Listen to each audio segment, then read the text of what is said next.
Okay, so we're going to do 1.2, simplifying radicals today. In example 1, we're going to simplify.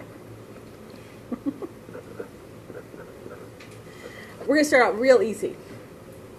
The square root of 100. Okay, so when you simplify a radical, right, the whole point is to find the perfect square that goes into it. And once you identify that, then you're allowed to take the square root. When you also simplify a radical, you never put like plus or minus out on the front. The only time you're going to write plus or minus is when you're solving for a variable, okay? So we assume the positive root here, and I'm assuming that everybody knows the square root of 100 is 10 because 100 is a perfect square, okay? So 10 would be our answer. I think before we kind of move any further, let's make a list of perfect squares. Okay, so remember, perfect squares is just a number squared. So like 2 squared is 4, 3 squared is 9, 4 squared 16, then 25, 36, 7 squared is 49, 64, 81, 100 is 10 squared, 121 is 11 squared, 12 squared is 144, 13 squared is 169, 14 squared is 196, and then 15 squared is usually where we stop, and that's at 225. Okay, now if you want to keep going, you can, but these are the ones we should really know right off the bat, okay? They will be beneficial to us. Okay, so let's move on to something slightly harder, the square root of 200. Okay, so again, you're just thinking about the largest perfect square that goes into that number. So what's the largest perfect square that goes into 200? Right, so 200 is really like 2 times 100. So you have the square root of 100, which is 10. So we bring the 10 out, and then we have root 2 left inside. You remember this? All is well. Okay, how about you try this one? The square root of 128.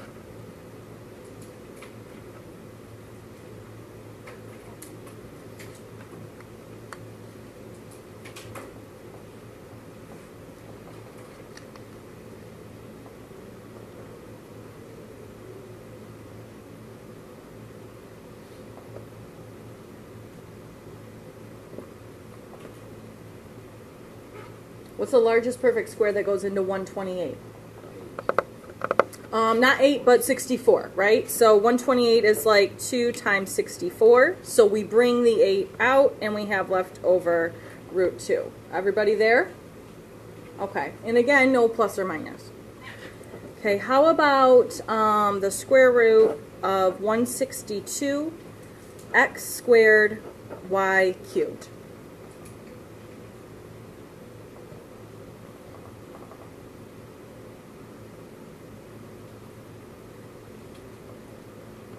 All right, so you can treat this like almost as 2 separate pieces if it's a little bit confusing right now, right? If we just look at the square root of x squared y cubed. So in order to take the square root, you have to have 2 inside the radical. So here, x squared is like x times x. So there are 2 x's there. What would come out? X, and how many x's would be left inside? None. Nothing. It's gone, right? It's like the square root of 4. The square root of 4 is 2 times 2. So when you take the square root of 4, you just get 2. Just like when you take the square root of x squared, there's an x times an x inside. You only get 1 x, okay? Now this y cubed, there are 3 y's inside. So we have to have 2 to take out the 1. So one of them comes out, and then one of them is left inside. You can also think about it like this. You can just divide by 2 because you're taking the square root. So 2 divided by 2 is 1 with no remainder. That's why one of them came out. 3 divided by 2, thank you. 3 divided by 2 is 1 1/2. So that's why one of them came out and one of them is left inside. That numerator tells you how many are left inside. Okay, so sometimes that's an easier way to think about those exponents. So back to 162. So 162 is like 2 times 81. Right? Remember the factor tree? If you're having a hard time thinking about the perfect square, you can keep on breaking it down into its prime factors if that's easier for you as well. The square root of 81 is 9. So here I have 9. Combining it with my variable piece, I have xy, and then on the inside, I'm going to be left with that 2 times y.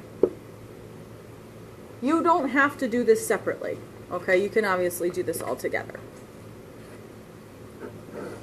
And that's your solution. Questions on that? Okay. E? The square root of 45, a, b to the 4th, c to the 7th.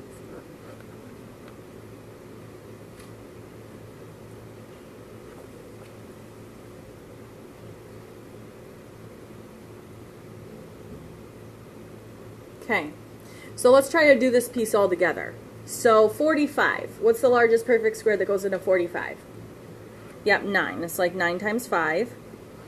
So I have 3 on the outside, and then inside the radical I'm left with that 5.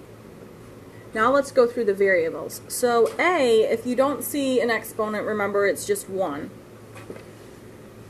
So can I take out an a? No. So an a is left inside. We're not going to write the first power. That's not simplified. So we're just going to write a. And then I want to keep going. So this b to the 4th, it's like I can do 4 divided by 2, and I get 2 with no remainder. So what does that mean? 2 of them come out, right? And then none of them are left inside. So for c to the 7th, I can do 7 divided by 2. I get 3.5. So how many c's come out? 3. So I have c cubed, and then I have 1 left over. The remainder is what's left over. You with me? Any questions? Okay, well then let's change it up a little bit. Let's switch to cube roots now. Okay, so how about the cube root of 8? Start out easy again.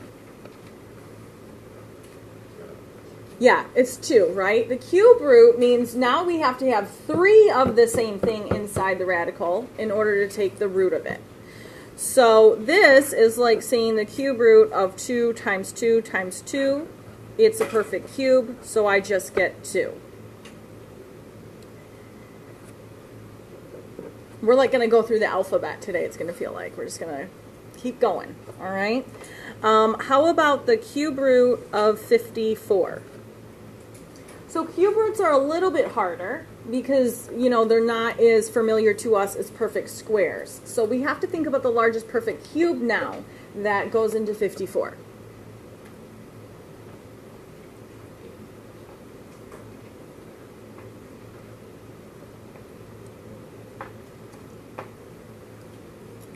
Anyone out there? Anyone got it? Natalie. Yeah, 27 times 2 is 54. So 27 is like 3 times 3 times 3, right? So there's our perfect cube. So this is like 27 times 2, which again, 27 is that perfect cube of 3 times 3 times 3, so the 3 comes out. And we're left with the cube root of 2. I use highlighters a lot in here, so if you have one and you want to use one, great. If you don't have one, pick one up. If you want to borrow one, whatever. If you don't want to use it, you don't have to. It's your notes. But you have to make sure that you're writing down the cube root of 2. Okay, if you write 3 times the square root of 2, that is incorrect. All right, we have to keep that root the same. What if you had something like the 4th root of 16? Now how many do you have to have inside in order to take out 1?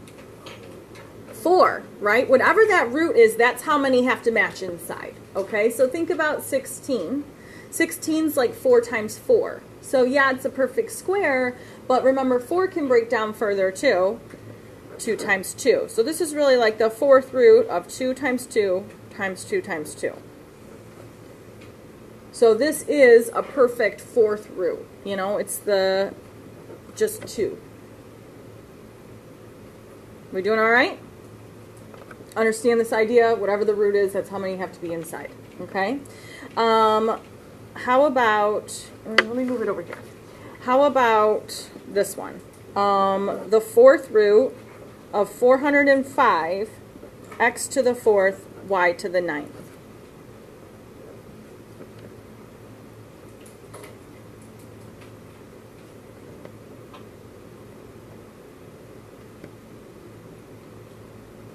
Does this one feel a little bit more difficult to you? Yes, no, maybe? Yeah, no? No one is saying anything. Yeah, a little bit, right? It's a 4th root, so that can be a little bit intimidating. And then 405 is not a number that we commonly use, okay? So now what we want to do is we want to think about, well, how do I even start this out? Because I'm not real comfortable with 405 and thinking about, you know, what's the 4th root of it. So you want to think about something basic, like your divisibility rules, and just start there. So is it divisible by 2 or 3 or 5 or 10 or 9? You know, think about what you're comfortable with. So looking at this, this number ends in 5. So right now I'm thinking, okay, I know for a fact 5 has to go into it. Okay, so that's where I'm going to start. 81 times 5 is 405. So that's where I would start. So this is the same as the 4th root of 81 times 5, x to the 4th, y to the 9th. Now that we're there, I want you to try it.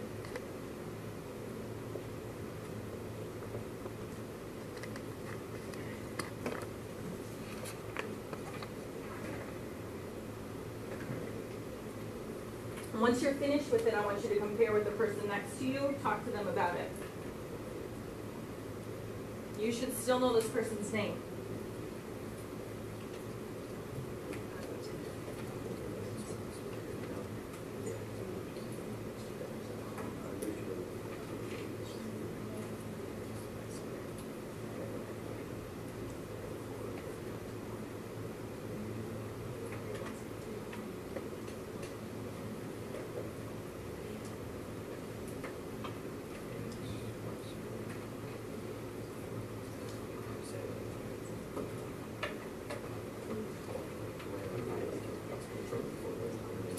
In order to talk to them, you're going to have to let a little noise come out of your mouth.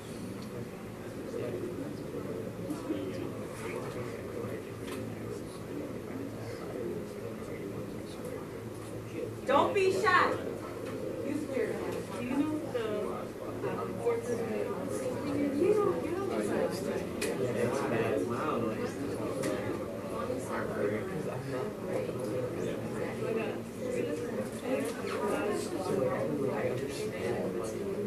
Did any of you guys talk about it? You haven't finished, so you need to talk about where you're at. How are we doing? Okay, that's good. So hopefully it's right. Odds are good. All right, who wants to help me out here with I? Don't be shy.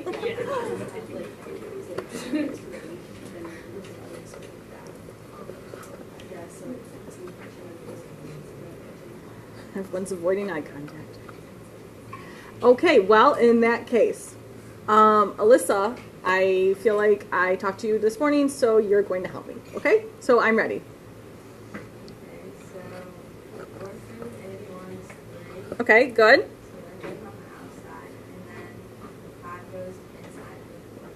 Good. And then if you do the fourth x to the power of 4, you're left with x, which is 1x. Because it's like 4 divided by 4, right? So you just get 1, no remainder. Good. And then y, you're left, if you do that, you get y squared on the outside.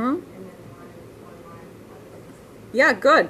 So y squared comes out, 2 of them come out, and then we have that 1 in the numerator left over, so therefore we have 1y left inside. Do not write y to the first, just write y. Okay? How many people by show of hands got that? Any of you should have felt comfortable volunteering then. Okay? We are one happy family here. All right? One day we will be. Okay, how about this one? 18 times this quantity x plus 4 cubed. All under the square root.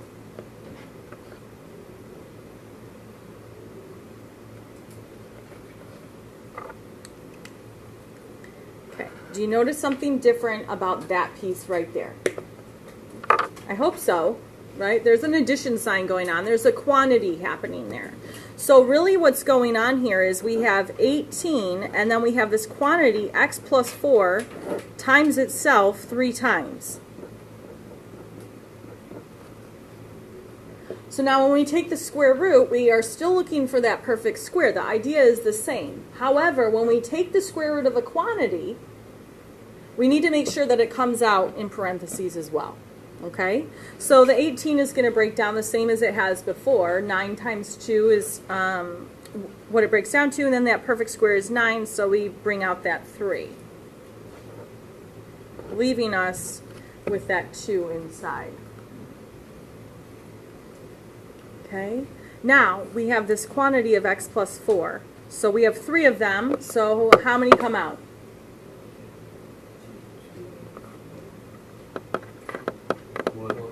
1. How many stay inside? 1. So I have x plus 4 on the outside, and I want to make sure that that stays in parentheses. And then in the radical here, I have also 2 times this quantity, x plus 4. You could leave your answer like this. You could also distribute it if you would like. If you choose to distribute, you still need to keep parentheses around that outer coefficient. So you could also write your answer like that. Okay, it is your choice. Are there any questions about simplifying radicals? Okay. If you were comfortable with I would say that you're pretty comfortable with this idea that we just did. Okay, so anything before we move on? Okay, we're going to talk about another idea. And that is going to take us to example 2. We're going to talk about rationalizing the denominator.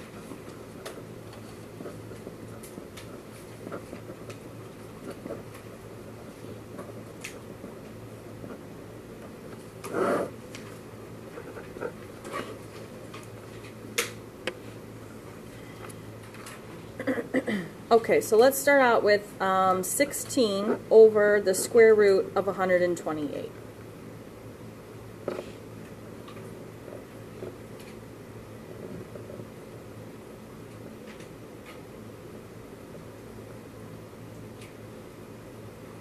Hopefully when you're looking at this problem, you're noticing that there is a major issue here, okay? That square root being in the denominator, that is not allowed. That's illegal, right?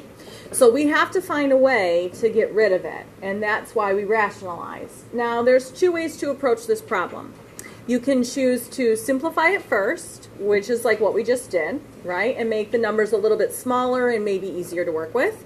Or you can start right into rationalizing and multiply by the square root of 128. Personally, I don't want to do that. I would like to simplify it first because it just is easier that way. You don't have to work with large numbers and think about, what the perfect square is that goes into them. So I'm going to choose to simplify first, which is the same thing that we just did. So looking at the square root of 128, I'm thinking about what is the largest perfect square that goes into 128. Everybody agree it's 64? So 64 times 2 is really what's going on there. The square root of 64 is 8, so I'm left with 8 root 2 in the denominator. At that point, I want to see if I can simplify this. So 16 divided by 8 does simplify. It's 2 over the square root of 2. So although I haven't rationalized yet, not done yet, it has become a lot easier to look at. The numbers are much more manageable. So now I have to get rid of the square root in the denominator. In order to do that, I have to rationalize. When you rationalize, you just multiply that radical by itself. So I'm going to multiply by the square root of 2. Remember, if you do something in the denominator, you also have to do it to the numerator. So I'm also going to multiply the numerator by the square root of 2. This is going to give me 2 root 2 over, now the square root of 2 times the square root of 2 is like the square root of 4. But what is the square root of 4? 2. The whole reason we do this is to get that perfect square in the denominator, therefore getting rid of the radical. The very last step again is to see if it will simplify. 2 divided by 2 cancels, and I'm left with the square root of 2. You remember this idea of rationalizing? Okay. All right, let's take a look at this. What if you have 5 over the cube root of 2?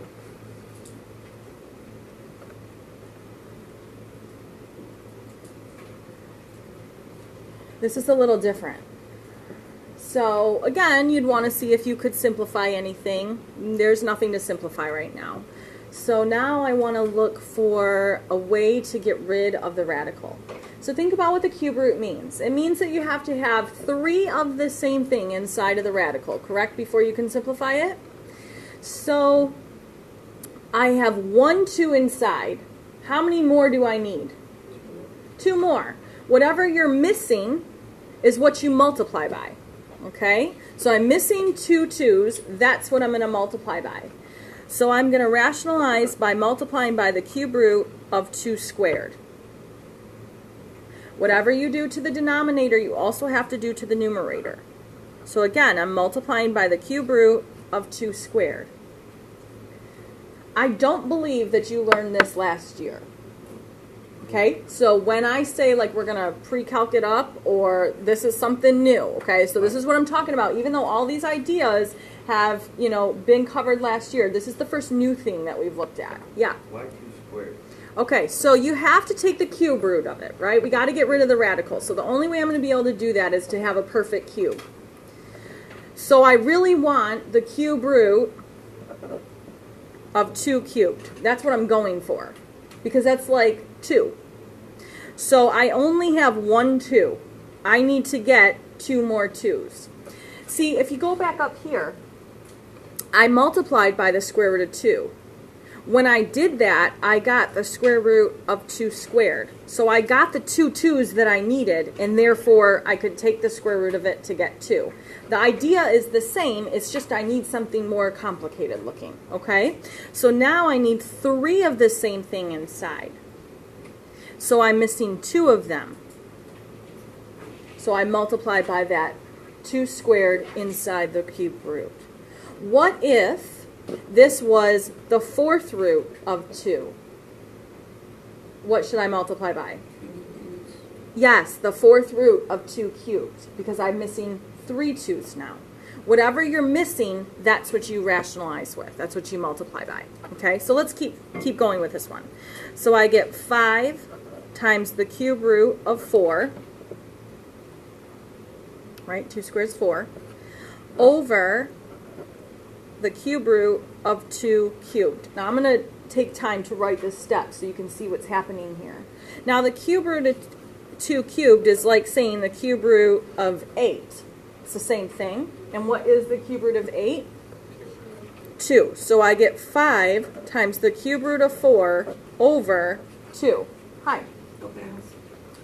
Thank you. Okay. So that's a new idea. I'll let that sink in for a minute or two. Okay. This you've seen before. How about if you had the square root of 2 over 1 minus the square root of 3?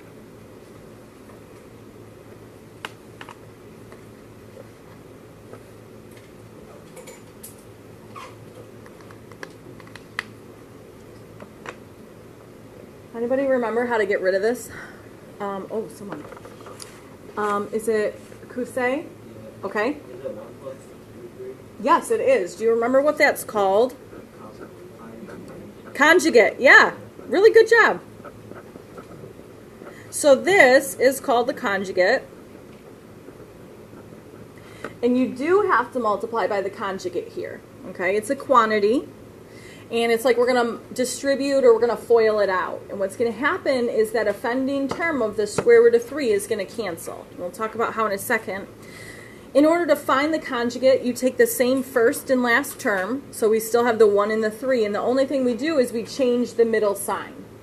Okay? So now let's go ahead and distribute. So now you have to remember those rules. So we got to do the square root of 2 times 1 and the square root of 3 times the square root of 2. So the square root of 2 times 1 is just the square root of 2. When you multiply the square root of 2 times the square root of 3, do you remember what you do? You just multiply the insides, so we get the square root of 6. So I get plus the square root of 6. Can you combine these? No, they're not like terms. It's like combining x and y. You can't do it. Okay, they're not the same, so they're going to stay the square root of 2 plus the square root of 6. Now, in the denominator, you can think about it like FOIL, or you can think about it like distribution, whatever you would like. Either way, everything's got to get multiplied together. So I'm going to do 1 times 1 to give me 1. I do 1 times the square root of 3 to give me plus root 3. Then I have to do the second term. So negative root 3 times 1 is minus root 3. And negative root 3 times a positive root 3, what do I get there? Good, minus 3 or negative 3. Okay, because it's like the square root of 9, which is 3. So what do you notice about those two middle terms? They cancel, and now when I combine the denominator, I no longer have a radical inside. I just have minus 2. I have a real number, okay? You can write your answer like this, or you can take that negative and you can put it up top. However, if you put it up top, you have to distribute it to both of the terms. So we're going to get negative root 2 minus root 6 all over 2. Either one of these answers is acceptable.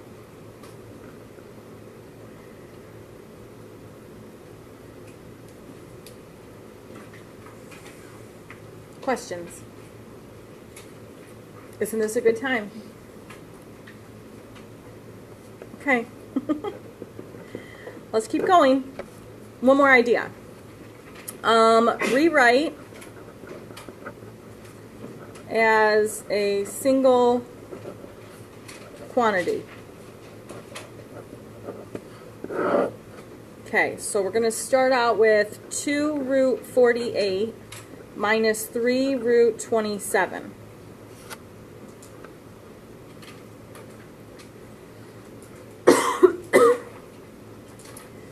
Okay, so the directions say to rewrite it as a single quantity, which means I have to get one radical only. Okay, so I'm combining these two. Now, can I combine these into like the square root of 48 minus the square root of 27, so I get like the square root of 21? No, heck no, that is illegal. Okay, let's just make ourselves a promise. We're not going to do anything illegal in here or outside of this room this year. Let's just make that deal now, okay? You're going to hear me say that a lot. Don't do anything illegal. So that means we have to take a different approach. What do you think that approach is going to be? To simplify it, right? We should start with simplifying, and then hopefully we'll get them to match. So the square root of 48, we're thinking about the largest perfect square that goes into 48, and that would be, good, 16. So it's like 16 times 3. So the square root of 16 is 4. When the 4 comes out, what do you have to do? Multiply it by that 2. So I get 8 root 3. Now for 27, what's the largest perfect square? 9. So 9 times 3. Right? So the square root of 9 is 3. The 3 comes out and I have to multiply by this 3. So now I have minus 9 root 3. Are these like terms now? Yeah, the radical matches, the root matches. So we're going to do 8 minus 9, that gives us negative 1. So I have negative 1 root 3. But you're never, ever going to write your answer like that, right? We're not going to write negative 1 times something. We're going to write negative root 3. If you do not take it to here and you write negative 1 root 3, that's a minus half every time. Okay, so don't make that mistake. Those little half points will get you. Okay, let's try the cube root of 16 plus the cube root of 128.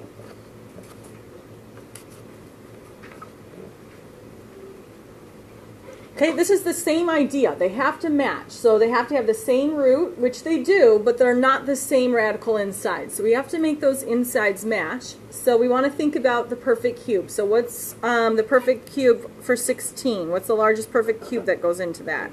Good, 8 times 2. So the cube root of 8 is 2. I get 2 times the cube root of 2. Now I want to think about 128. What is the largest perfect cube that goes into 128? This is a little harder to think about. Someone said it. 64. 4 times 4 times 4 is 64. So 64 times 2 is 128. So my perfect cube for 64, that's 4 times the cube root of 2 left over. They now match. Right? So I can combine them just like they were in x, and I have 2 plus 4, which is 6. So 6 times the cube root of 2. How are we doing? Okay. One more. This is going to be C. We're still doing the same thing. This is our last problem. So the cube root of 16x minus the cube root of 54x to the 4th.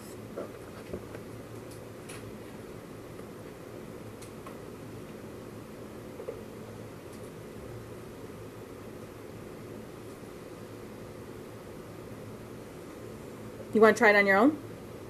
Yeah, try it on your own, and then talk with the person next to you. See how you do.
With that left turn, those 4 X's there. Red. It looks like you're on the right track. So here, I think you got the 2 times the cube root of x.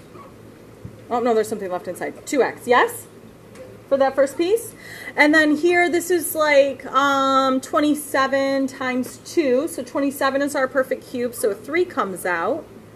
And I have that 2 left inside. Now, with this x to the 4th, did you do like 4 divided by 3 and get 1 and 1/3? So that means one of them comes out and one of them is left inside. That numerator is your remainder. That's what stays in. So did you notice that they simplify into a like term? Okay? But these can't be combined, correct? So then what? Did anyone take it farther? Legally? You can. Everyone agree that this piece here is a common factor. So, like, imagine this is like 2y, that's a y, 2y minus 3xy. Pretend this pink piece is a y. if that was a y, couldn't you factor out the y? Right? And then you would have like y times 2 minus 3x. It's the same idea here. You can factor out the 2x under the cube root. So the cube root of 2x comes out of each of them. You're left with 2 minus 3x. Or 2 minus 3x times the cube root of 2x. So if you got here, you were close. You just have to take it a little bit further because we want it as a single quantity. Here, these are two quantities because there's a subtraction. Here, this is a single quantity. All that's being multiplied together. Okay? Questions?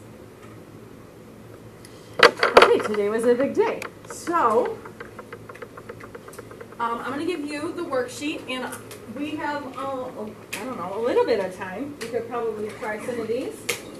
Remember that you have to go on the website and check your solutions before tomorrow. I think this is listed as like Simplifying Radical Worksheet or something. It might be the title. Okay, I don't think it'll say 1.2.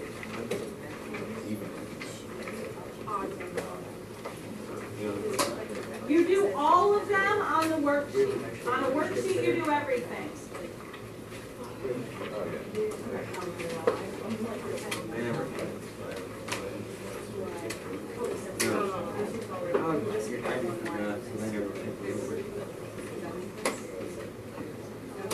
I think I'm supposed to give this to you as well.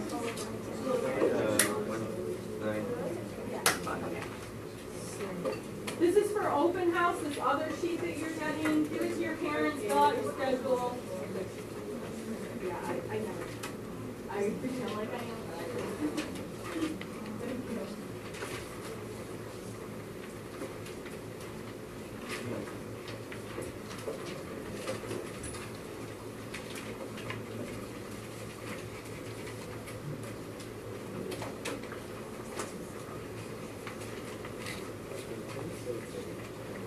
It is. Thank you.